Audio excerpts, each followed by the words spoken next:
Hey there friends, in this video I'm going to be showing you how to make a vertical video using DaVinci Resolve 21. So if you'll notice, if you want to crop your video, usually you're still going to have black bars. And that's because while you might be cropping out your video, your timeline is still in a different video resolution. So what you're going to want to do is you're going to want to click this button at the top right of your project monitor or your playback monitor. And as you can see, as I hover over it, it says timeline resolution. So go ahead and click that and you're going to see a few options. So these are very common resolutions that people might want to swap between.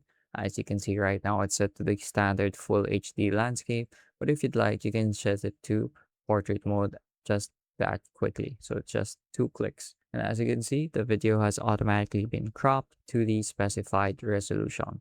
So there are other options here like the square resolution if that's something you need.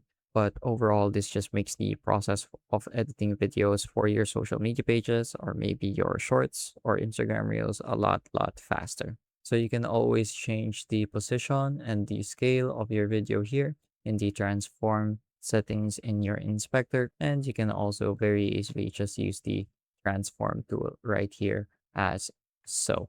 If you ever need a custom resolution, you can always just click on custom timeline settings. And then here you're going to have the option to type the resolution that you need in these boxes right here.